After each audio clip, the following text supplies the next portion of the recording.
responsable sucede estrategias y decisiones inteligentes para enfrentar grandes siniestros.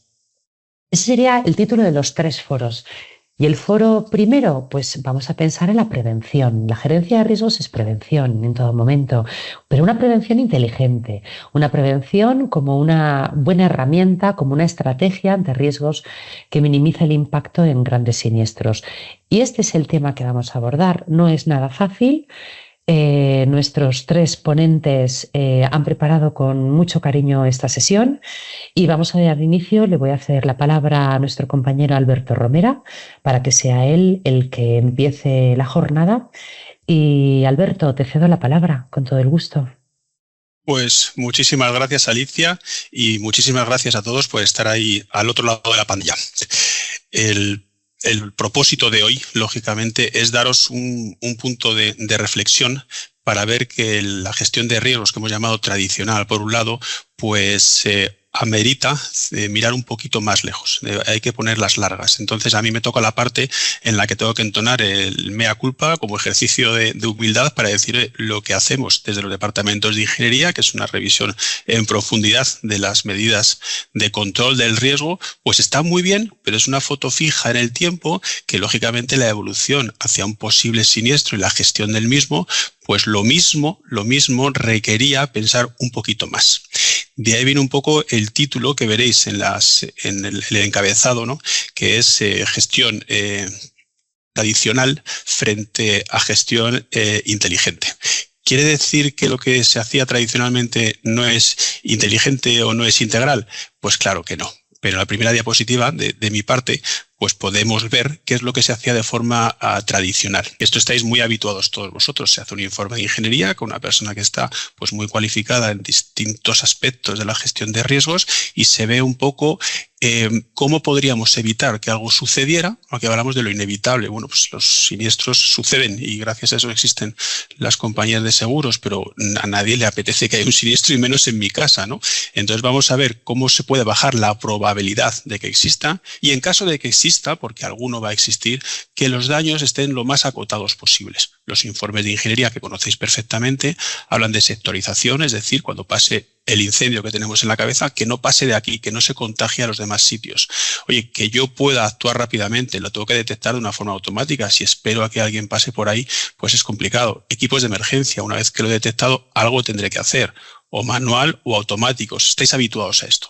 Y que las cosas funcionen como cuando se pensaron que tenía que funcionar, y eso requiere mantenimiento. Son plantas que tenéis de 1, 15, 25, 30 años y las cosas no se mantienen solas. Entonces, el informe de ingeniería es importante ver que aunque su alcance es realmente completo, porque incluso tiene temas de avería de maquinaria y temas de pérdida de beneficio por las 3 coberturas típicas, es una foto fija en un instante. ¿Qué parte se queda corta? Pues la siguiente diapositiva es un ejemplo de contenido que podríamos ver en un informe de ingeniería, ¿vale? Somos gestores de riesgos o somos aseguradoras y tú ves allí y dices, oye, esta planta tiene una detección total. Es decir, no hay sitio ni rincón de la planta que no tenga un detector. En salas eléctricas tengo los almacenes, estoy conectado a la centralita, es decir, lo tengo todo, no puedo mejorarlo más. Oye, además tengo un sistema de termografías en el 100% de los cuadros eléctricos. El riesgo eléctrico, que es el principal generador del principal riesgo, que es incendio, lo tengo más controlado. Imposible, no puedo controlarlo más, solo puedo prohibirle que suceda, pero eso no está a mi alcance. Entonces vamos a hacer termografías en todos los cuadros eléctricos, revisamos aprietes, etcétera. Tengo incluso mi proceso pensado con redundancias. Tengo un servicio de mantenimiento y de servicio por externos que en un plazo de X tiempo me da el reporte que yo no tenga en el almacén. Lo tengo fenomenal. Medios de extinción, la típica pelea, oye, quiero cobertura 100% rociadores. Pues mira, tengo cobertura 100% de rociadores. Es decir, no hay rincón en mi planta que no esté cubierto por unos rociadores que se encienden 6 a la vez, lo que sea. El abastecimiento lo tengo dimensionado. Es decir, en cuanto a cobertura, esta diapositiva se llama factor de cobertura, yo no puedo darte más seguridad. Es decir, preveo lo que puede pasar, lo detecto rápido, bien por termografía, bien por detección, y actúo incluso de forma automática en el 100% de la planta. Es decir, más no puedo tener. Tú lees este informe y dices, ¿estoy preparado frente a un siniestro? Y yo te diría, pues no, pero eso no lo puedes leer. del informe. ¿Y por qué? Porque luego veremos con Ángela al final, veréis como, por ejemplo, una situación de infraseguro, por ejemplo, del 20%. Eso equivale a que tengo una cobertura del 80%. Es decir, es equivalente, ver el análisis un poco, a que el 20% de mis salas no tienen detección. El 20% de mi planta no tiene cobertura de rociadores. El 20% de los cuadros eléctricos no han sido termografiados. Porque a la hora de la verdad, cuando venga el siniestro, toda la gestión de pago, etcétera, etcétera, va a estar, ¿vale?, con el común denominador de ese infraseguro. Entonces, no me caben más detectores, no me caben más rociadores. Es decir, desde el punto de vista de la gestión tradicional del riesgo, yo no puedo mejorar esto. Sin embargo, una situación de infraseguro pues me deja en muy mala posición frente a un siniestro. Ya hemos hablado del factor cobertura. Pasamos de slide y vamos a hablar de otro factor que hay que verlo.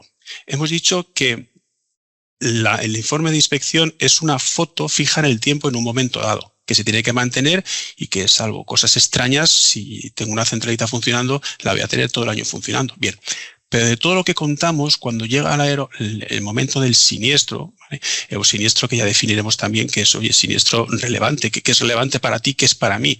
El caso es que todas esas herramientas que yo he dicho en el informe que tengo a mi disposición, tengo que ser muy disciplinado y sacarlas en el momento adecuado.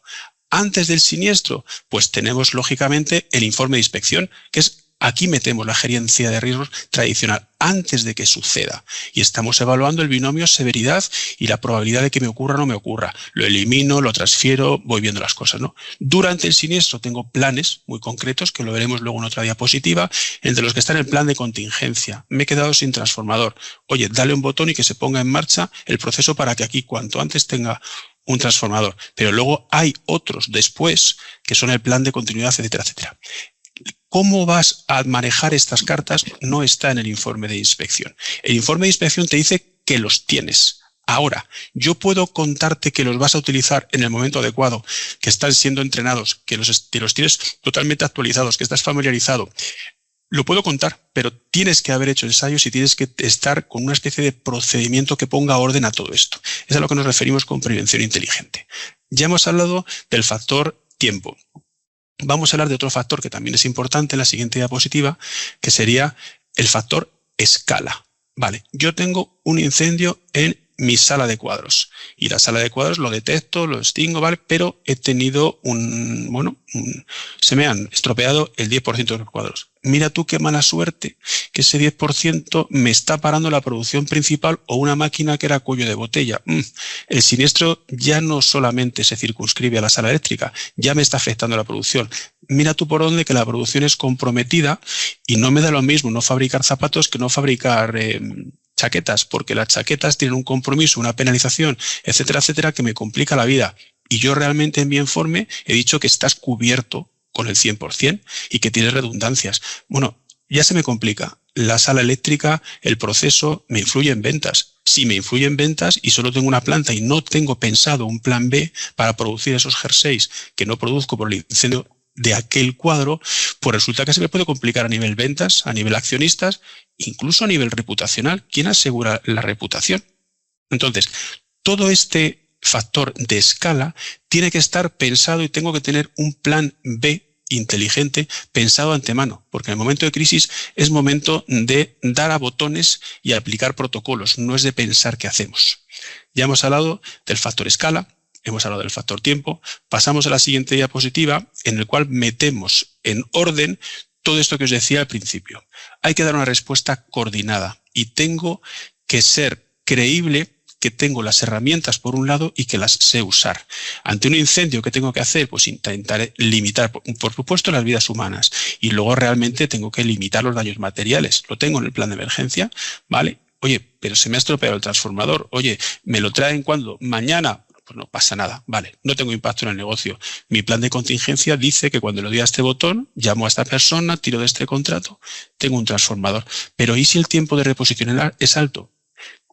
Hay que quedar claro que el plan de contingencia es igual de válido. Si yo tardo un día, que si tardo una semana, que si tardo un mes. Lo que tengo que tener pensado en esa prevención inteligente es, ¿realmente me da lo mismo tardar un mes, una semana o un día? No es lo mismo. tengo cosas comprometidas, ventas, etcétera. Tengo que tener esto pensado en un plan de continuidad de negocio. Es decir, saco mi baraja, emergencia, vale, ya tengo situado todo acotado. Saco otro, plan de contingencia, vale. Y mientras tanto, simplemente espero, o como tengo cubierta la PB durante 15 días, pues no pasa nada, tengo cubierta la PB y me tarda 15 días, vale. Cuando pasen esos 15 días, ¿los clientes van a estar esperándome durante 15 días? ¿Van a estar donde los dejé cuando tuve el siniestro? Tengo que tener planes pensados. No vale con coger el binomio probabilidad y gravedad. Hay que ver las consecuencias de todo ese camino.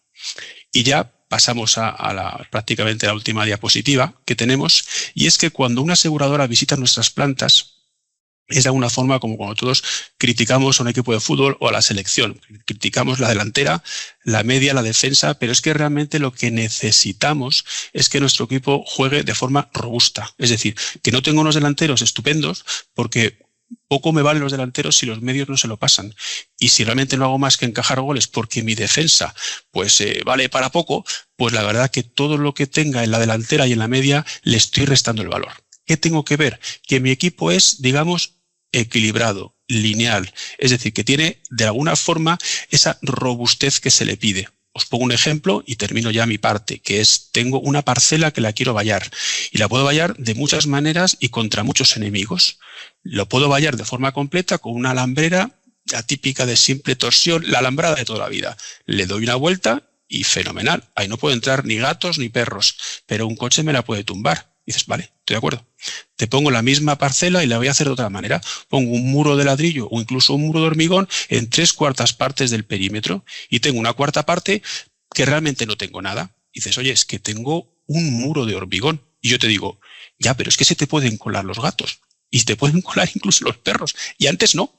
Entonces, ¿tú estás seguro de que por tener una buena política de daños materiales, estás cubriendo tu siniestro en avería de maquinaria y sobre todo en pérdida de beneficio o lo que es peor, la continuidad de negocio cuando esta cobertura se acabe?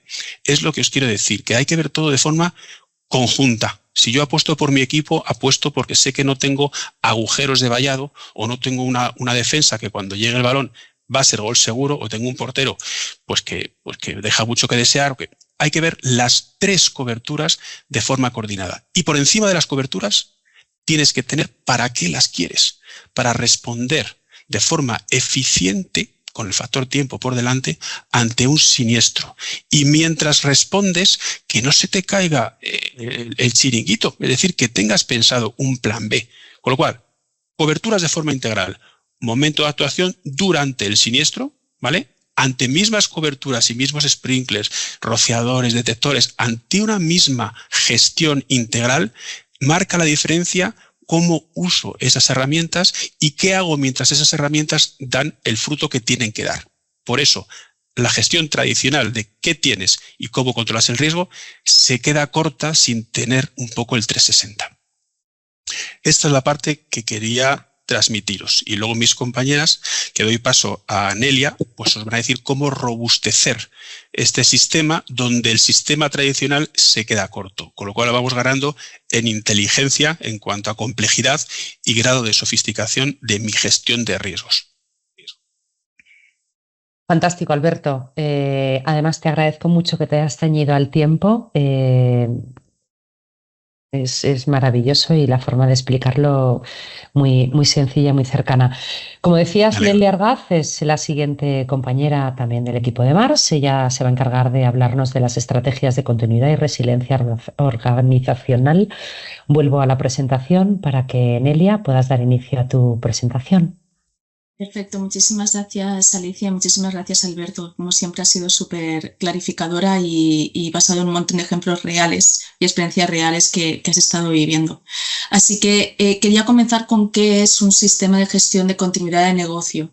La diferencia entre un plan, lo primero es que el sistema está basado en el ciclo de Deming, de manera que vamos a ir revisándolo idealmente anualmente. Pero básicamente lo que es un conjunto de procesos definidos para, 1, dar continuidad a las operaciones en caso de disrupción y 2, en caso de que haya parado disrupción, recuperarse lo antes posible. Si pasamos a buscar cuál es el objetivo del plan de gestión, vete para atrás, Vale, ¿cuál es el objetivo de un sistema de gestión de continuidad de negocio? Es reducir la pérdida de beneficio y extra costes ante una disrupción operativa total o parcial. ¿Y por qué decimos esto? Porque esto no es una definición de la ISO, esto es una definición basada en nuestra experiencia y nuestra experiencia en cuanto a implementar sistemas de gestión de continuidad de negocio y la experiencia recogida cuando estamos gestionando siniestros. La realidad es que cuando se tiene un sistema de gestión de continuidad de negocio y los comparas en ese portfolio de diferentes empresas que han sufrido diferentes siniestros, se puede ver claramente que aquellos que tienen un sistema de gestión de continuidad de negocio tienen menos siniestros y además, cuando lo tienen, porque eso es inevitable, la pérdida es muchísimo menor. Y eso es muy relevante. ¿Y cómo conseguimos? Pues de manera, con un enfoque también, vamos a pasar, tradicional, no es suficiente. Aquí lo que implementamos y lo que incorporamos es la fase de análisis de riesgos, que la veremos después en posteriori, son informes de ingeniería, valoración de activos. ¿Por qué? Porque cuando hacemos un sistema de gestión de continuidad de negocio basado en la ISO, y vamos a decir, ahora voy a coger el mismo ejemplo de Alberto, tradicional, lo que nos dice la estructura, el esqueleto que nos marca la ISO. Lo que nos indica es cuál es el costo de parada o el coste financiero orientativamente. ¿Qué es lo que pasa? Que a lo mejor si esa parada ha sido debida a un incendio y tienes jamones, pues los jamones a lo mejor te valen 1 millón de euros o 2 millones de euros o 10. Y eso se tiene que considerar cuando estamos definiendo una estrategia de continuidad, que básicamente cuando definimos una estrategia lo que estamos definiendo es estrategia para alocar capital. Véase como alocar capital de cara a una transferencia y o de cara también a medidas de protección, detección y mitigación del evento.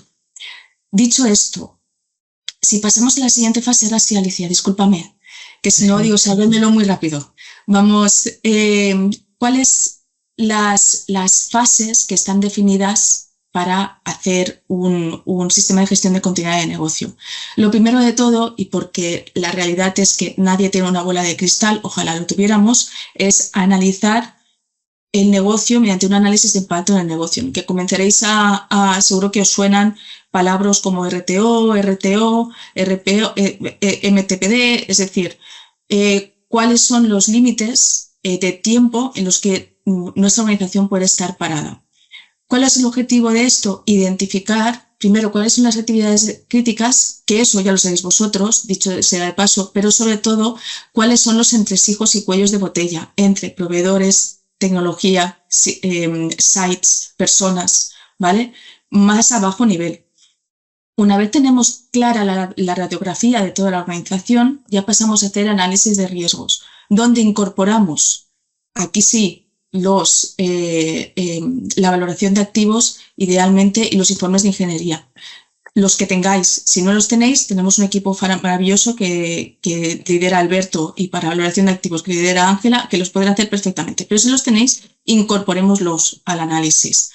Una vez tenemos ese análisis, ya pasamos a definir la estrategia de continuidad, que es el conjunto de pasos a seguir y a dotar de la compañía para garantizar continuidad de las operaciones. Garantizar es una palabra muy grande. Para facilitar la continuidad de las operaciones en caso de disrupción. Con lo cual, estas primeras 3 fases tienen 2 objetivos. Primero, reducir la probabilidad de materialización, es decir, que no te pase, y reducir el impacto. ¿Por qué es relevante? Porque muchas veces lo que escuchamos es ten un plan de respuesta, ten un plan de contingencia. Es importante, pero es que ahí ya se te ha quemado, ¿no? Será mejor, digo yo, que no se te queme o que si se te quema, te afecte lo mínimo la organización. Esa es una estrategia de continuidad. Yo creo que Alberto además ha puesto un par de ejemplos bastante interesantes sobre esto desde una perspectiva pura de ingeniería. Una vez tenemos la organización capacitada para tener o ofrecer continuidad, ya pasamos a los planes de contingencia. ¿Por qué decimos planes? Porque son varios. Obviamente no es lo mismo responder ante un fuego, ante una inundación, que ante un ciberataque, que una parada, que ante una huelga de tercero, por ejemplo, de transportistas, etcétera, etcétera, etcétera. Con lo cual se debería tener un plan de contingencia concreto para cada uno de los que respondan a cada uno de los riesgos más relevantes en la organización. Y por último, el testeo.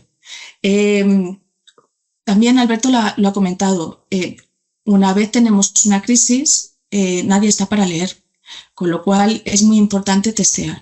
Y es más importante aún testear para que salga. Y me explico. Cuando hacemos un sistema de gestión, siempre la primera vuelta, ¿no?, del ciclo de Deming siempre es, pues bueno, el testeo es una fase súper divertida, en la que te lo pasas bien, salen varias cosas, pruebas los procesos, pero poco a poco, esa es la primera, y ya esperamos que se falle, con lo cual no hay expectativas. Pero poco a poco lo que vamos a querer es que ese testeo salga bien, porque si no te estás preparando para fallar y te tienes que preparar para ganar. Con lo cual, sí que es cierto que contra más testeos hagamos, más importante es, primero, que salga bien y, segundo, respetar el conjunto de mejoras que se defina a través del testeo. Les pongo un ejemplo real de una compañía que obviamente no puedo decir, pero que tuvo un incidente, creo que el año pasado. Tenía una organización de 3 personas únicamente, o sea, ya os podéis imaginar que era una empresa multinacional grande, únicamente para dar continuidad o para implementar el proceso de continuidad de las operaciones. Nosotros lo que hacíamos únicamente eran siempre testeos. Siempre que se adaptábamos de este testeo está saliendo demasiado mal. ¿Qué es lo que pasó? Porque cuando tuvieron un siniestro de verdad, estuvieron 4 semanas parados y se vio relevancia de que aquí solo estaba cumpliendo con el papel. Y cumplir con el papel no te va a ofrecer ni continuidad de las operaciones, ni cumplir con el objetivo principal, que es reducir la pérdida de beneficio y extra costes en caso de destrucción. Y siento insistir, pero esto, como lo hemos visto, es importante. Luego, yo creo que Ángela tiene muchísimos ejemplos en cuanto a siniestros que pondrán en relevancia este caso. Si pasamos a la siguiente, aquí hemos puesto un poco las claves que, más allá de lo que nos pueda decir una ISO, que obviamente ya damos por hecho que es el esqueleto fundamental y que seguimos, sabemos, y la experiencia tanto en la implementación de planes como en la gestión de siniestros, pues nos ha llevado a concluir.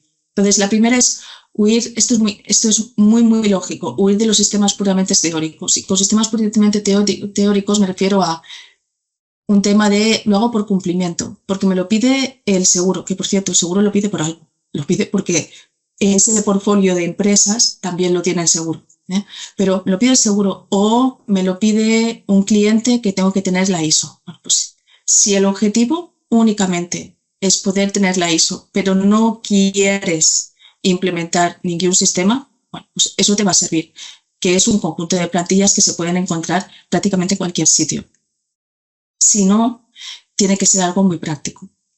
Lo segundo es integrar el conocimiento de otras disciplinas. Alberto también lo ha comentado, a lo mejor desde otra perspectiva, pero es muy importante integrar todo lo que sea informes de ingeniería, valoración de activos, evaluaciones de CAT-NAT, planes de emergencia, obvio, y otros planes de contingencia que ya se han hecho en la casa. Muchas veces lo que nos encontramos es que en determinados sites ya hay cosas, vamos a utilizarlas. No reinventemos la rueda, sobre todo integrar, porque nos va a dar muchísimo más valor.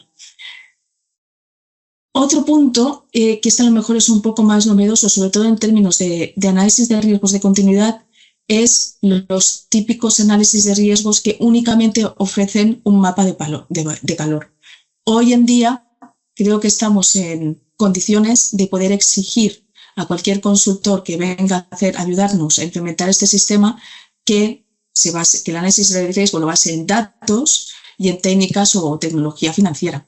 Por ejemplo, pues metodología actuarial, que es antigua, ya sabemos que hace mucho tiempo que existe, pero es que funciona y es consistente.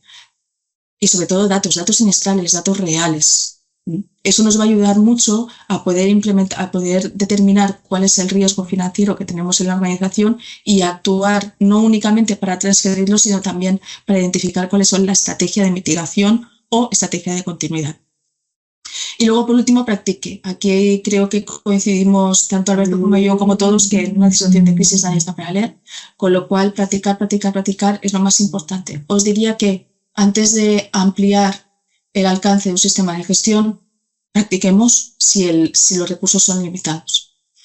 Y hasta aquí quería leer. No sé si estamos yendo demasiado rápido, Alicia. A lo mejor deberíamos para un poco más. Bueno, por último, más tiempo nos dejará, ¿no? Para luego hacer preguntas sí, al público y que nos pregunten ellos. Claro, fenomenal. Hay una parte que me había saltado, que es una frase muy dilapidaria, que muchas veces a los que me conocen ya la habrán visto, que más difícil que prepararse para una crisis es explicar por qué no te preparaste para ello. Esto pasa, ¿eh? Y cuando hay una crisis siempre alguien levante la cabeza y dice, ¿y esto por qué no hicimos nada para que no nos pasara? ¿Por qué no hicimos nada para estar preparados? Y Ángela ahora podrá introducir muchas crisis que pondrán en relevancia, que salen por la tele, este caso. Muy bien, muchísimas gracias Nelly Argaz, es una maravilla escucharte igual que Alberto. Y ahora vamos a entrar a la tercera parte. También es una maravilla escuchar a Ángela Sánchez, que ya como os he comentado antes es vicepresidente en el Departamento de Claim Solution. Ángela, adelante. Muchas gracias. Bueno, lo primero agradecer de nuevo a Alicia y a todo el equipo de Agers que nos haya invitado, a vosotros como asistentes, que esperamos que luego nos hagáis preguntas súper interesantes, y por supuesto también a Nelia y a Alberto, que la verdad es que nos hemos conocido en la etapa pre-siniestro y post-siniestro, por eso podemos poner sobre la mesa muchas estrategias que esperemos os ayuden a estar lo mejor preparados en caso de crisis, ¿vale? Muy bien. Sí que, como comentaba Nelia, vemos muy relevante esa parte práctica, es decir, establecer protocolos, soluciones, ejercicios que se puedan implantar, que se puedan testear y que luego tengan un resultado directo en caso de ese evento, ¿vale? Antes de, podemos pasar si quieres a la siguiente diapositiva, Alicia, y mientras voy comentando algunos temas que me gustaría tratar en este foro. O sea, en líneas generales y también continuando con lo que comentaban mis compañeros, pues tenemos una etapa presiniestro en la que podemos poner el foco, por ejemplo, en la póliza. Igual hay riesgos que no aseguramos, estamos en una situación de autoaseguro o que no son asegurables. Entonces, en esta fase previa es súper importante, pues, por ejemplo, identificar qué modalidades de aseguramiento estamos contratando, qué tipos de valores tenemos que declarar en póliza. ¿Qué pasa? Bueno, pues que a veces las cosas no son perfectas y también, como decía antes Alberto, tenemos que ir retroalimentando y mantener todos los ejercicios que se realicen, tanto de ingeniería como otros ejercicios, actualizados, ¿vale? Luego pasamos ya a esta fase de siniestro, en la que os vamos a poner algunos ejemplos ahora, como veis en la pantalla, de qué es el infraseguro, qué es la cobertura, etcétera, etcétera, ¿vale? Y luego, ¿qué se pone de manifiesto como punto relevante para nosotros? Pues que se necesita una gestión 360, ¿vale? Que iremos comentando en las siguientes diapositivas. Es decir, la experiencia presiniestro y la experiencia post-siniestro nos da ejemplos de lecciones aprendidas que en la medida de lo posible, si las podemos integrar dentro de nuestra organización, pues nos van a ayudar a superar esa crisis de la mejor manera posible y, por supuesto, siempre pues intentaremos rodearnos del mejor equipo de expertos para solventar el mal paso, ¿vale? Bueno, como pregunta general y que solemos realizar en los foros en los que participamos es que qué es un siniestro relevante o qué es una crisis. Pues a veces un siniestro muy pequeño puede generar muchísimo riesgo reputacional o puede generarte un problema relevante con uno de tus proveedores específicos o te puede generar una pérdida de beneficios súper importante. Por tanto, un ejercicio inicial de análisis de riesgos también ayuda a todas las empresas a conocer un poco pues, su punto de situación y dónde creen que deberían trabajar para prevenir situaciones críticas a futuro, ¿vale? Por tanto, para mí definir un siniestro relevante no es algo sencillo y hay que ver caso a caso, pero tenemos que estar atentos y realizar esos análisis de riesgos para ver qué situaciones podemos tener y luego, por ejemplo, integrarlos en el sistema de continuidad de negocio, como mencionaba Nelly anteriormente, ¿vale? Esa fase para mí es previa, porque si no conocemos los riesgos es muy difícil que establezcamos protecciones o que los minimicemos o que los aseguremos, ¿vale? Voy a introducir otro concepto que también me habéis preguntado bastante, es sobre el consorcio, cómo actúa el consorcio, qué ocurre, cómo proceder. Bueno, yo creo que como todos tenemos en mente la catástrofe de la Dana de Valencia, yo creo que como punto crítico y que os suene a todos los que estáis conectados al foro, pues tener en cuenta que el Consorcio de Compensación de Seguros tiene su propio reglamento, es decir, cuando el asegurado paga la prima de la póliza hay una parte de esa prima que va directamente al consorcio. Entonces, ese pago de la prima es súper relevante para que se mantenga activa la cobertura del propio consorcio de compensación de seguros, que como sabéis da cobertura a riesgos extraordinarios de inundación, vientos a partir de 120 km/h, terremotos, etcétera, ¿vale? Y luego también como punto relevante a tener en cuenta es que dentro de ese reglamento del consorcio que tiene determinadas especificaciones, pues por ejemplo, la franquicia que estemos asegurando en la póliza de daños puede no ser la franquicia de daños que aplica el consorcio, que de manera general es un 7%. ¿Vale? Por tanto, una lectura previa de los contratos y de las pólizas también nos ayuda mucho a conocer el punto de situación en el que nos estamos manejando. Y este aspecto también lo introduzco con contratos de proveedores, ¿vale? Muchas veces nos estamos comprometiendo con determinados proveedores a determinadas responsabilidades o tenemos determinadas penalizaciones, pues lo ideal es leer esos contratos y ver cómo podemos integrarlos dentro de nuestro sistema de aseguramiento o autoaseguramiento. Lo importante es conocer en qué punto estamos, ¿vale? Otro aspecto que comentaba Nelia y yo creo que es muy relevante es esa parte de tiempos de recuperación en caso de siniestro. La experiencia que tenemos con Valencia, con siniestros de incendio, avería de maquinaria, temas de ciber, que con Nelia hemos colaborado bastante, es que pues si tienes un testeo previo te podrás recuperar lo antes posible y optimizar al máximo esa puesta en marcha de las operaciones, ¿vale?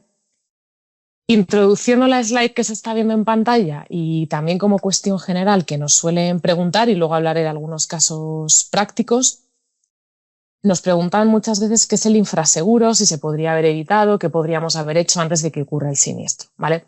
Pues el infraseguro es básicamente una situación que se puede dar en determinadas pólizas o activos en el que estamos declarando un valor de suma asegurada inferior al valor que deberíamos declarar.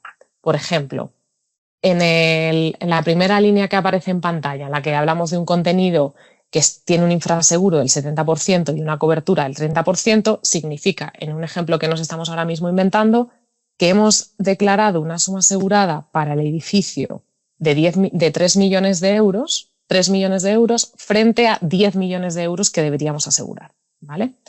Esto lo que implica es que estamos asegurando un 30% de lo que nos corresponde. Y en caso de un siniestro de, por ejemplo, 1 millón de euros, que es una cifra muy inferior a las que acabamos de mencionar, no nos indemnizarían a priori ese 1 millón de euros, sino que nos indemnizarían un 30% del 1 millón de euros. Por tanto, dejamos de percibir un 70% de la potencial indemnización en caso de tener una póliza contratada. Aplicaría tanto para una póliza habitual como para un siniestro del consorcio y va en línea también con lo que comentaba Alberto Romera. Es decir, puedes tener unas superprotecciones, pero si los valores declarados en póliza no son los adecuados, sigues teniendo una penalización, por así decirlo, porque no aseguraste el 100% de lo que te correspondía, ¿vale? Este infraseguro o sobreseguro, porque a veces lo que nos encontramos es que se están declarando sumas aseguradas muy superiores a lo que debería aparecer en póliza, lo que sirve, o sea, este ejercicio, por así decirlo, es un punto de situación para conocer qué deberíamos asegurar o no. Entonces, ¿qué es lo recomendable? Pues hacer un ejercicio de valoración de activos, tanto de la maquinaria, de la pérdida de beneficios o margen bruto, de las asistencias, para ver si realmente estamos correctamente asegurados, si estamos cumpliendo obligaciones en la póliza de ir regularizando capitales, de irlos comunicando, si estamos de repente, por ejemplo, comprando nuevos activos, vendiendo activos, introduciendo obras de mejora. Es decir, no debe ser un ejercicio estático, ¿vale? Nosotros recomendamos hacer una vez el ejercicio muy bien, tener una base de cálculo y luego irlo actualizando. Entonces, ¿cuál es la ventaja? Pues la ventaja en caso de siniestro es claro, porque el foco es la cuantificación de los daños, la cuantificación de la pérdida de beneficios y sobre todo optimización de la potencial indemnización en caso de siniestro, ¿vale? Esta parte de declaración correcta de las sumas aseguradas no solo aplicaría, por ejemplo, a las pólizas de daños materiales, sino también cuando declaramos el volumen de facturación en una póliza de responsabilidad civil, ¿vale? Y luego también muy relevante que a veces tenemos que declarar los valores, por ejemplo, de pérdida de beneficios sin tener todavía visibilidad de cuáles van a ser nuestras ventas en la próxima anualidad o tenemos unos periodos contratados que son amplios y no es tan sencillo el cálculo. Bueno, pues importante mantener actualizado, intentar en la medida de lo posible pues ver si es posible activar algunos mecanismos de margen automático, cobertura automática para en caso de siniestro pues poder utilizarlos y también Eso obliga a que se regularicen en función del condicionado de la póliza, pues esos capitales, y vayas informando de potenciales incrementos o reducciones de importes, ¿vale?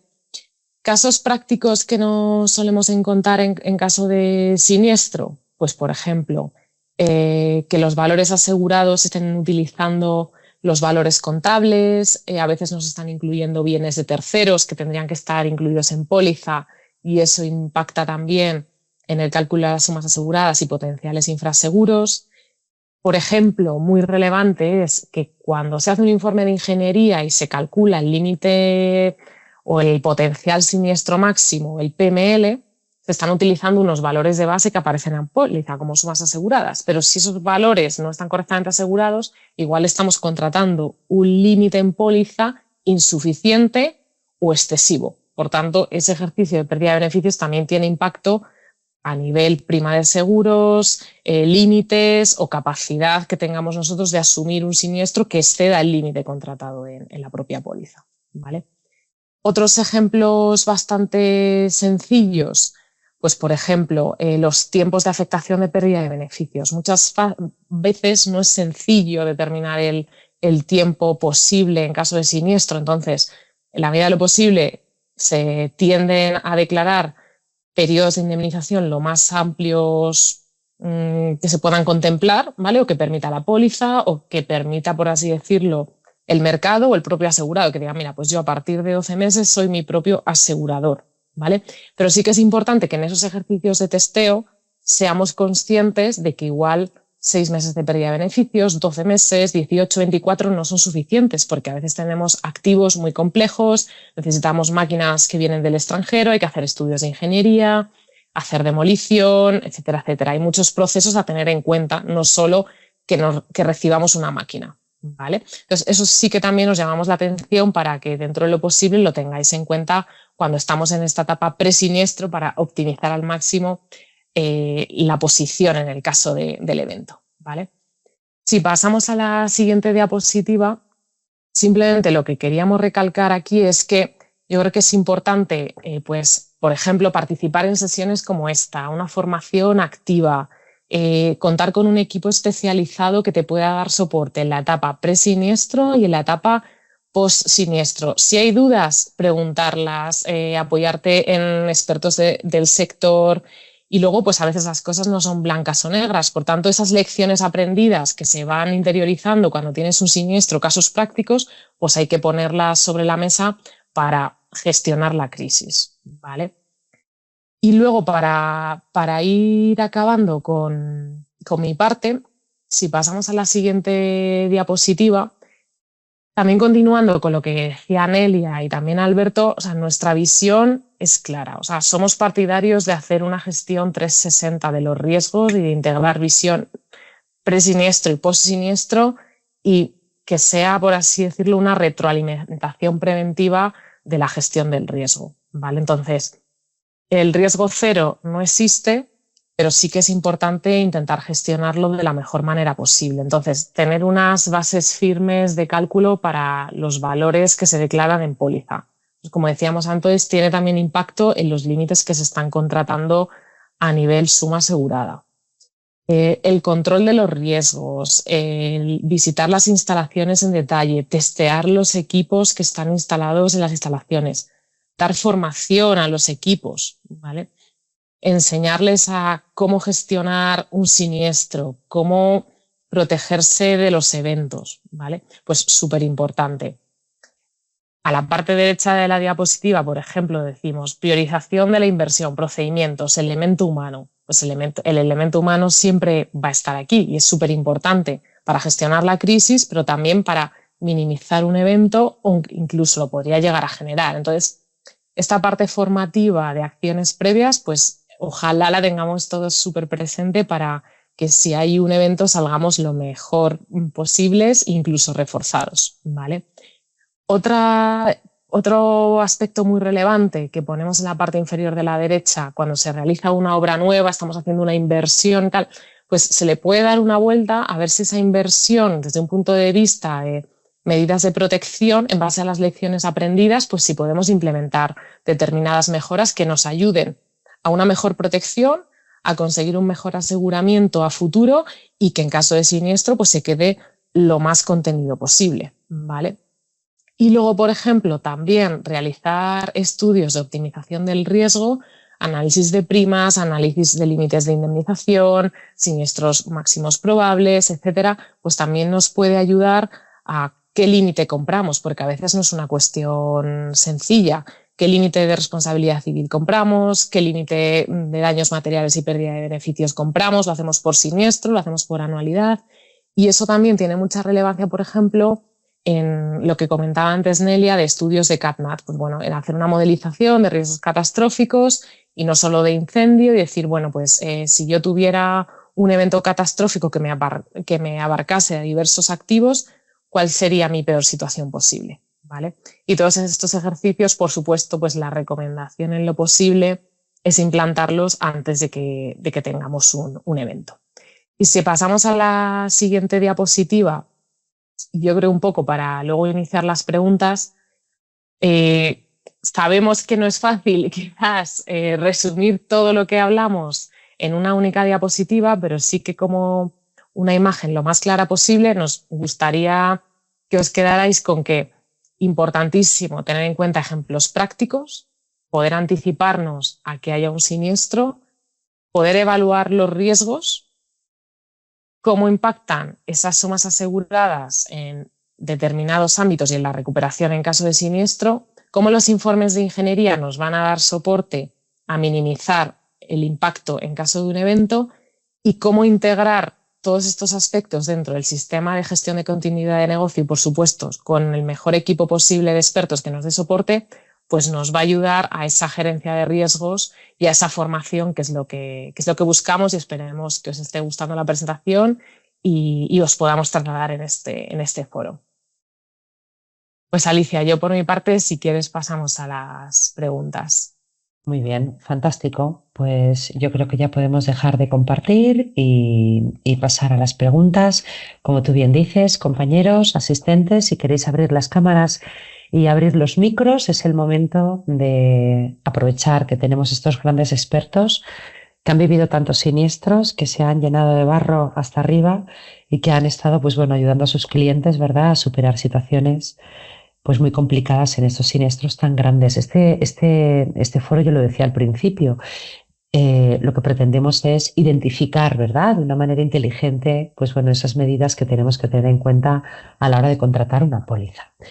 Nos decían en el chat si la presentación se puede compartir. Les hemos dicho que sí, que la compartiremos con ellos en unos días junto con el vídeo de esta sesión que vamos a grabar. Pero sí que nos gustaría, pues bueno, alguna pregunta fácil. Miquel Eusa, de Tabacalera. Miquel, si nos abres la cámara y el micro, me encantaría que fueras tú el que hiciera la pregunta. Anda, Pues, si tú has preguntado lo de la presentación. Yo sí, espérate, porque no se me ve aquí, en cámara. Vale, lo de la presentación. Está conectado, no sé por qué no se me conecta la cámara. Bueno, ¿Me oís? Usa Sí. Perfectamente. Haznos Vale. otra pregunta, la de la presentación no vale. No, esa no vale, ¿no? Bueno. Esa no vale. No, una que me viene, ¿no? En la pérdida de beneficio, el stock que puedas tener, ¿cómo juega en esa pérdida de beneficio? Es decir, ¿se computa dentro de la variable de, o sea, es decir, se tiene en cuenta a la hora de valorar esa pérdida de beneficio? Muchas gracias por tu pregunta, Miguel. Bueno, a ver, de manera simplificada, lo primero que hay que detectar es cuál es la modalidad de aseguramiento que estás contratando en la póliza, ¿vale? Porque puede que estés contratando extracostes, beneficio bruto, gastos fijos, lo que sea, ¿vale? Entonces, en función de la modalidad que estás contratando, hay que utilizar determinadas metodologías de cálculo. Pero de manera general, cuando estás calculando el margen bruto, se debería tener en cuenta esa potencial variación de existencias en caso de que sea relevante y afectara al cálculo. Y en caso de siniestro, habría que evaluar si los daños de las existencias afectadas te están causando una pérdida de beneficios, ¿vale? O si puedes sustituir ese stock, o si tienes que, por ejemplo, incurrir en horas extra, comprarlo en terceros para minimizar pérdida de beneficios y cuantificar los diferentes impactos. Muy bien, muchas gracias. Cualquier duda me puedes contactar después igualmente. Fantástico, gracias. ¿Alguna pregunta más que queráis abordar, que queráis preguntarle a nuestros ponentes? Con motivo de la Dana voy a lanzarme yo. Habéis visto muchos problemas y sobre todo pues falta ya no de concienciación, ¿no? Creo que problemas que igual se podrían haber evitado si la suscripción de la póliza hubiera estado mejor hecha. Pero ¿qué es lo que habéis detectado que menos ha calado en el empresario? O sea, la figura del consorcio, a mí, por ejemplo, me ha sorprendido mucho, ¿verdad? Que hubiera tanto desconocimiento. No sé qué opináis vosotros. La forma de gestionar, como el pago de la prima, la importancia que tiene todo esto. No sé si tenéis la misma sensación. A ver, mi sensación, Alicia, es que al final la figura del consorcio es súper relevante en España. En otros países no existe esta figura, ¿vale? Entonces yo creo que es algo que tenemos que poner todos en valor.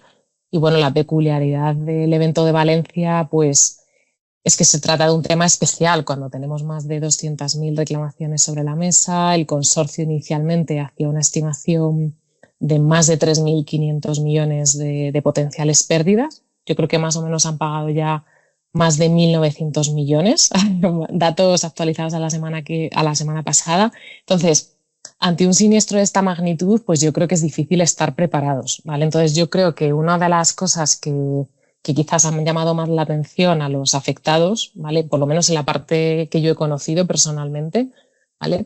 Pues es que, por ejemplo, muchas personas no sabían que la suma asegurada que se está declarando en póliza pues está sujeta a determinadas, por ejemplo, restricciones, por ejemplo, en los gastos de desembarre o de limpieza, pues a priori aplica, según el consorcio, un 4% de suma asegurada para esos gastos. No es que tengas unos gastos ilimitados, ¿vale?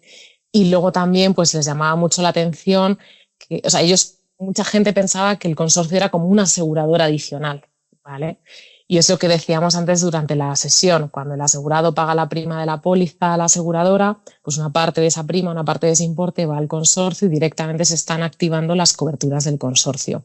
Y luego también, pues por ejemplo, los tiempos de pérdida de beneficios y cómo se están declarando las pérdidas de beneficios, pues sí que vemos determinado desconocimiento, ¿vale? Y que luego muchas veces pues hay pólizas que se han contratado hace mucho tiempo y que ha ido creciendo la empresa.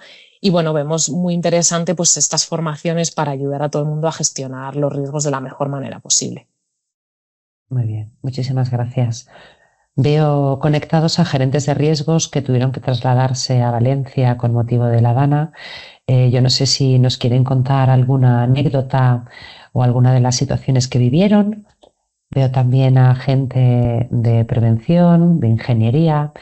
Yo creo que os tenéis que animar, os lo he puesto en el chat, animaros a abrir las cámaras y a que se suscite este debate porque son minutos que caray, tenemos que aprovechar con estos grandísimos ponentes y estos grandísimos asistentes, porque hay un gran nivel al otro lado de la pantalla. Lo que pasa es que están vergonzosos, parece. Tengo aquí a nuestro presidente. Presidente, algo nos tienes que preguntar. Juan Carlos López Porcel, ¿estás conectado? Bueno, si no, lanzaría yo una pregunta. Si venga, no se animan, yo me animo. Venga. Bueno, yo tendría una pregunta sobre todo para aquellos que gestionáis pólizas que implican o que abarcan riesgos no solo en España, sino fuera de España, si por ejemplo estáis teniendo en cuenta pues aspectos relativos, como comentaba antes Alicia, a la prima del pago del consorcio. No sé si habéis tenido algún caso específico.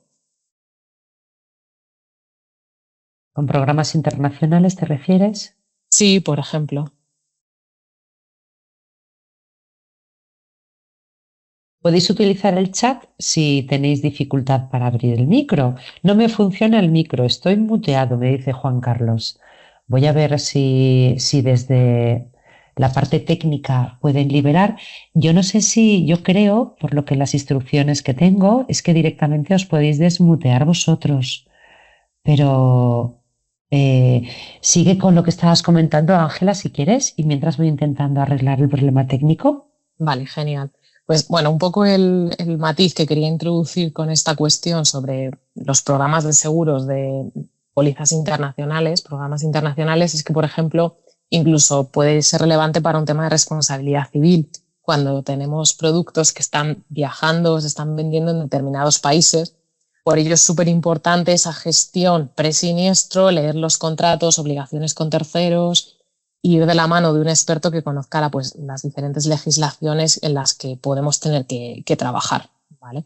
Por eso es súper importante que exista un programa de seguros bien diseñado y capaz de atender y pagar incluso los siniestros en tiempo y forma.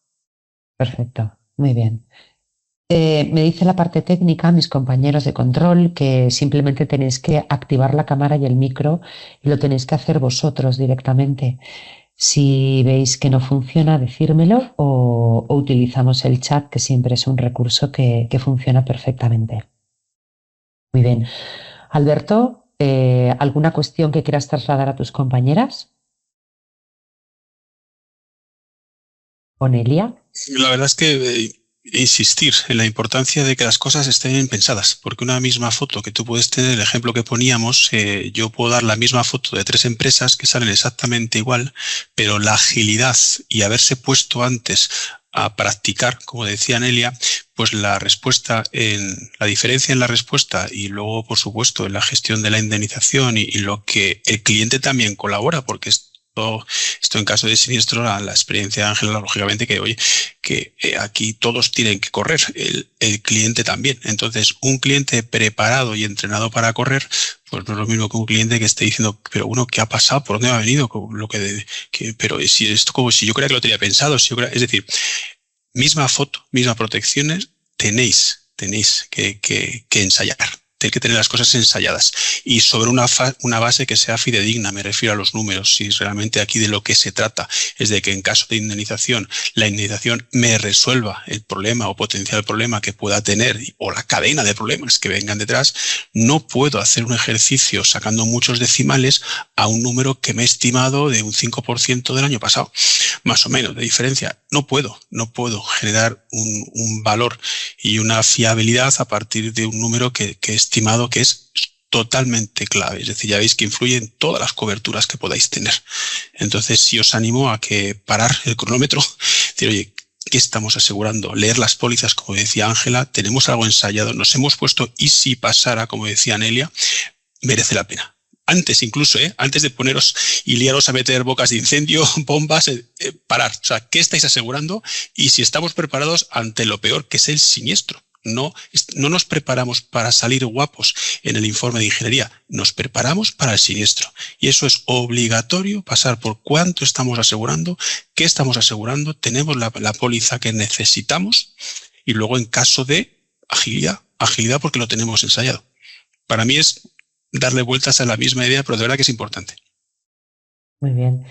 Por vuestra experiencia, ¿muchas empresas tenían plan de continuidad de negocio en este siniestro tan importante como habéis visto de La Dana, que habéis intervenido los 3? O sea, por nuestra experiencia, muchas empresas han tenido que, sobre la marcha, pues tratar de buscar pues proveedores alternativos, incluso intentar que algún competidor les ayudase para poder sacar producción que tenían que entregar a clientes con otros compromisos previos para evitar penalizaciones. O sea, ha habido determinadas empresas que estaban muy bien preparadas porque tenían muy bien hecho todo el sistema de gestión de continuidad de negocio, súper preparadas, y algunas pues han tenido que lamentablemente improvisar, ¿vale? Y por supuesto todas están intentando hacer lo mejor posible y avanzar en el proceso. Por eso la importancia de, pues, si tienes ese plan B ya previsto, pues activarlo te resulta más fácil, ¿vale? Luego a veces, por ejemplo, imagina, por ejemplo, igual en Valencia, dada la afectación, pues igual necesitas determinados materiales y no es posible encontrarlos fácilmente porque todo el mundo tiene las mismas necesidades que tú en esos momentos. Pero, por ejemplo, si tienes un plan B y crees que no trae tus instalaciones, puedes continuar la producción o tienes un stock de seguridad suficiente, pues puede ser muy relevante a la hora de poder, entre comillas, durante las semanas más críticas, dar servicio a tus clientes, mantener determinados niveles de servicio y de ventas y en realidad continuar y superar la crisis, que es lo que todos los afectados están buscando. Muy bien, muy bien. Por lo tanto, un siniestro de Una estos... cosita. Perdón, Nelia. Una cosita solo para complementar lo que estaba comentando Ángela, porque me recordaba a Alberto cuando comentó en otro foro, es que un sistema de gestión de continuidad de negocio ya es para nota. Y lo que tenemos que ver también es, oye, ¿cuál es el coste-beneficio de un sistema de continuidad de negocio? Porque al final es un esfuerzo importante para la organización a nivel de recursos y a nivel, obviamente, también de costes. Entonces, lo que podemos hacer de una manera muy simplista, pero para que nos pueda orientar, es con un sistema de gestión de continuidad de negocio, además de reducir la probabilidad de que nos pase, que esto ya hemos dicho, lo podemos ver ante un portfolio de diferentes siniestros, también vamos a recuperar mucho antes. Como decía Ángela, puedes tener un plan B, pero activar ese plan B no es sencillo. O la mayoría de las veces siempre hay una serie de escollos a los que pasar. Entonces, imaginemos una compañía que, para hacer los números redondos y que cuadre, facture 365 millones de euros al año y tiene una parada fácil de 10 días. Sabemos que con un sistema de gestión de continuidad de negocio va a recuperar antes. Pongamos que un día antes. Estamos hablando de 1 millón menos. Entonces, esto es a lo mejor la perspectiva que podríamos tomar para ver si debemos lanzarnos o no. Por supuesto, esto es para nota, tiene que haber una serie no comencemos la casa por el tejado, pero una vez tenemos los primeros cimientos ya puestos, ya toca ir avanzando hacia un sistema de gestión. Y dejo a que conteste la parte de... Fenomenal. Habéis visto en el chat, ¿verdad? La pregunta de nuestro presidente tiene dificultades para abrir el micro, al que le pido disculpas, problemas técnicos del directo.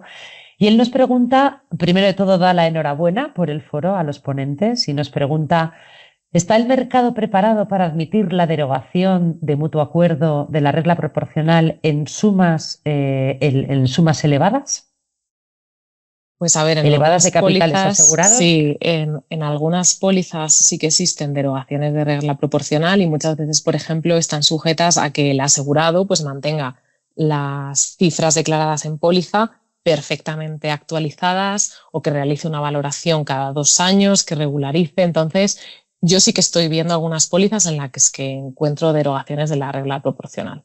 Igualmente, aunque no tuvieras derogada la regla proporcional, si tienes unas bases sólidas de cálculo y están bien declaradas las cifras aseguradas en póliza, pues potencialmente podrías no tener esa aplicación de una regla proporcional o un potencial infraseguro, ¿vale? Vale, muy bien. Muchas gracias, Ángela.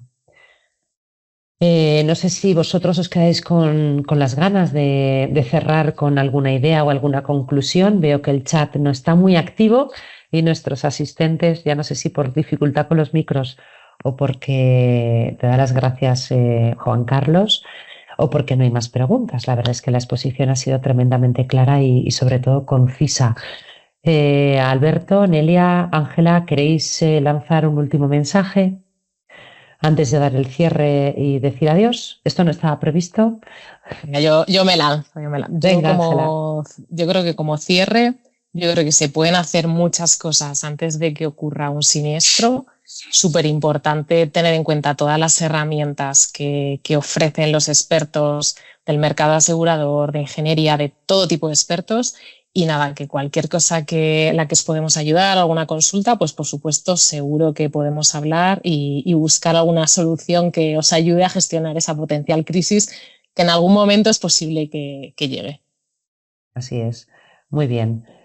Nelia, cerramos. Te agradezco enormemente, además, que sepáis que Nelia hoy está muy malita y ha hecho un grandísimo esfuerzo por estar con nosotros. ¿Un mensaje de cierre? Pues nada, simplemente que muchísimas gracias a Agers por invitarnos. Ya sabes, Alicia, que yo soy muy fan tuya y siempre que nos llamas estoy encantada de poder participar. Y bueno, para el resto, simplemente un poco lo que había comentado Ángela. Estamos a vuestra disposición. Cualquier pregunta, cualquier duda, cualquier soporte, estamos aquí para ayudar. Muchísimas gracias. Alberto, tu queridísima María Teresa Queral, no te voy a despedir, pero acaba de poner una pregunta en el chat y no sé si quieres responderla tú. María Teresa, como siempre, ¿tú puedes abrir lo primero el micro? digo que sí. Sin mirar. Siempre le digo que sí y luego no sé a qué. María Teresa, no sé si puedes abrir el micro para que te podamos escuchar y verte. Hola. Hola. Muy bien, te escuchamos, fenomenal. Pues entonces siéntete libre de lanzar la pregunta que nos has escrito. Adelante, María Teresa. Hola, buenas tardes Muy a todos. buenas. Muy buenas tardes. Buenas, cariño. Alberto. ¿Me suenas de algo? Buenas. Sí. La pregunta un poco que ponía era en relación a cómo estimar el periodo de indemnización para el caso de pérdida de beneficios. ¿Cómo estáis viendo que se va haciendo y si se ajusta de alguna manera o no? Porque a lo mejor no es una cosa que tú, Alberto, tengas que hacerlo y a lo mejor es más Nelia, no lo sé. Pero eso, ¿cómo poder estimar y ajustar el periodo de indemnización en una póliza para el tema de pérdida de beneficios y cuáles serían las consecuencias en el caso de que ese periodo de indemnización no fuera el adecuado? Nelia, te Pregunta corresponde para a ti. Ángela o para Yo, si Ángela queréis. quizá. Venga. Estoy hablando mucho. Bueno, María Teresa, muchas gracias por preguntarnos. A ver, A vosotras. Pues lo primero, ¿qué pasa si el periodo de indemnización es inferior a lo necesario? Pues en principio, si estás asegurando pérdida de beneficios en una póliza, ¿vale? Pues potencialmente, si aseguraste un periodo de 6 meses y realmente tus pérdidas superan ese periodo de indemnización, habría que leer la letra pequeña, todo el condicional de la póliza, pero muy probablemente pues no estarías al 100% cubierto, ¿vale? Tendrías, por así decirlo, una especie de también infraseguro en pérdida de beneficios, no solo en importe, como mencionábamos antes, sino en tiempos, ¿vale? Imagínate que tienes extracostes, estás invirtiendo extracostes para no tener pérdida de ventas, pues potencialmente la póliza tendría una limitación temporal. Entonces, por eso es muy importante analizar los riesgos y testear realmente o validar cuál sería tu periodo total de recuperación. Por ejemplo, si tienes un incendio, es un poco lo que decíamos antes. Pues si tienes un incendio pequeño, pues es algo gestionable, pero si tienes un gran incendio, pues hay unos tiempos de descontaminación, de demolición, de desescombro, de ingeniería. Puedes intentar solapar tareas, reiniciar la producción en otras plantas, pero igual tienes determinados procesos específicos que pueden tener afectaciones con grandes periodos de indemnización. Por eso, lo ideal sería pues analizar esos tiempos que se están contratando en póliza y luego saber pues, que en determinadas situaciones pueden ser insuficientes, ¿vale? Y luego, con respecto a tu otra pregunta de cómo determinarlos, pues yo creo que testeándolos y haciendo, por ejemplo, no solo una visita a ingeniería, sino preguntas específicas, conocer la maquinaria, los equipos y al final, pues eso, utilizar los elementos prácticos que tenemos para evaluar qué periodo debemos contratar.